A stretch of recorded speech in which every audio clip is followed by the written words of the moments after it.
ક્યારે એવું વિચાર્યું છે કે કોઈ સામ્રાજ્યને હથિયારોથી નહીં પણ ફક્ત આંકડાઓ અને દલીલોથી કેવી રીતે પડકારી શકાય?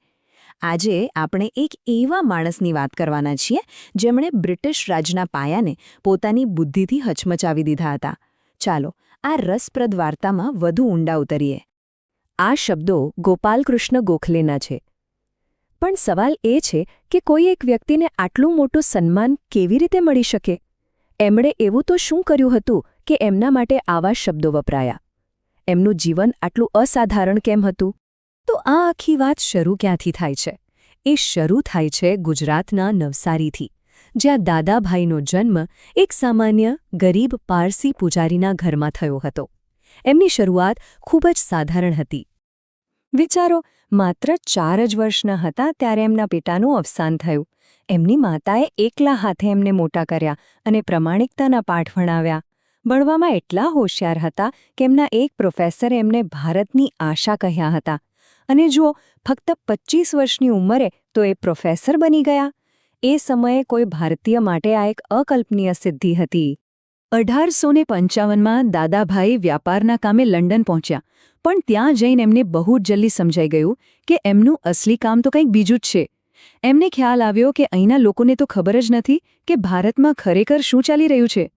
એટલે એમણે નક્કી કર્યું કે મારે કંઈક કરવું પડશે.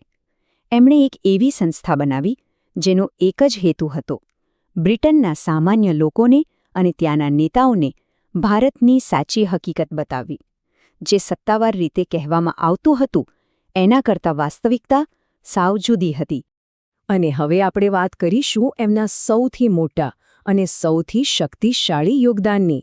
એક એવો સિદ્ધાંત, એક એવો વિચાર જેણે આઝાદીની લડતનો આખો આર્થિક પાયો જ તૈયાર કરી દીધો. એમનું પ્રખ્યાત પુસ્તક છે poverty and unBritish rule in India. આમાં એમણે પોતાની ડ્રેઇન ઓફ વેલ્થ થિયરી સમજાવી. એમણે બ્રિટિશ શાસનને અનબ્રિટિશ કેમ કહ્યું? કારણ કે એમની દલીલ એવી હતી કે તમે ભારતમાં જે કરી રહ્યા છો એ તો તમારા પોતાના જ દેશના સિદ્ધાંતોની વિરુદ્ધ છે.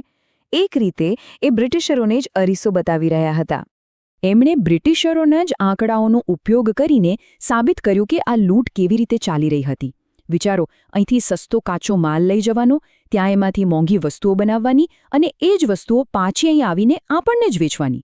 અને ઉપરથી એમના અધિકારીઓના મોટા મોટા પગાર અને પેન્શન પણ આપણી તિજોરીમાંથી ચૂકવાતા. એમણે આને આર્થિક રક્તસ્રાવ કહ્યો, જે દેશને અંદરથી ખોખલો કરી રહ્યો હતો. આ એક બૌદ્ધિક માસ્ટર સ્ટ્રોક હતો. દાદાભાઈને ખબર હતી કે જો સિસ્ટમ સાથે લડવું હોય તો સિસ્ટમની અંદર જવું પડે. અને એટલે જ એમણે એક એવો નિર્ણય લીધો જે એ સમયે કોઈ વિચારી પણ ન શકે: બ્રિટનની સંસદમાં, હાઉસ ઓફ કોમન્સમાં ચૂંટણી લડવાનો. પણ આ નસ્તો સહેલો ન હતો.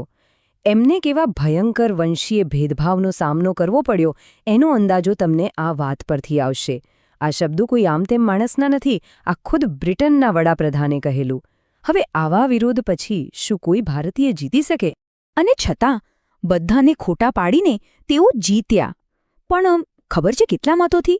ફક્ત અને ફક્ત 3 મતથી. વિચારો, માત્ર 3 મતથી આખી બાજી પલટાઈ ગઈ અને ઇતિહાસ રચાઈ ગયો. આ એક ઐતિહાસિક ક્ષણ હતી.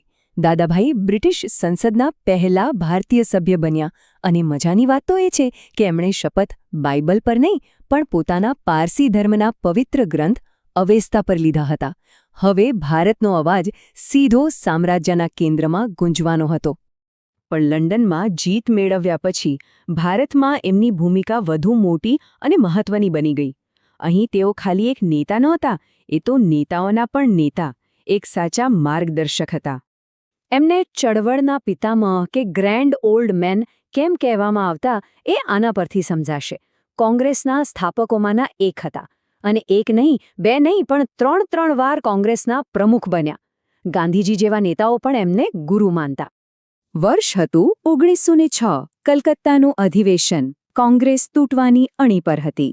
ગરમ દળ અને નરમ દળ 2 ભાગમાં વહેંચાઈ ગઈ હતી.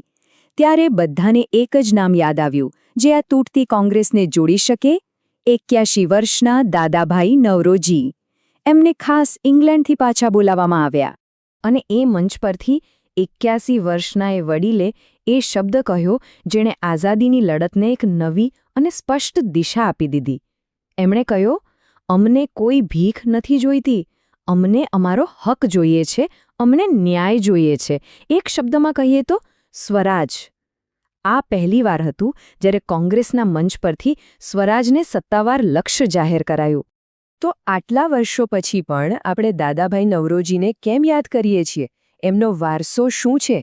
શા માટે તેમના વિચારો આજે પણ એટલા જ મહત્વના છે? ચાલો સમજીએ. દાદાભાઈએ આવનારી પેઢીના નેતાઓ જેમ કે તિળક અને ગાંધીજી માટે એક મજબૂત બૌદ્ધિક પાયો નાખ્યો. એ એક એવા યોદ્ધા હતા જેમના હથિયાર તલવાર નહીં પણ તથ્યો અને તર્ક હતા. એમણે ભારતને લડવા માટે સૌથી મજબૂત દલીલ આપી. દાદાભાઈ નવરોજીની આખી જિંદગી એક વાત સાબિત કરે છે કે એક સાચો અને મજબૂત વિચાર જ્યારે પુરાવા સાથે રજૂ કરવામાં આવે તો એ મોટામાં મોટા સામ્રાજ્યને પણ હલાવી શકે છે. એમનો વારસો આપણને એ વિચારવા પર મજબૂર કરે છે કે ખરેખર એક શક્તિશાળી વિચારની તાકાત શું હોઈ શકે છે.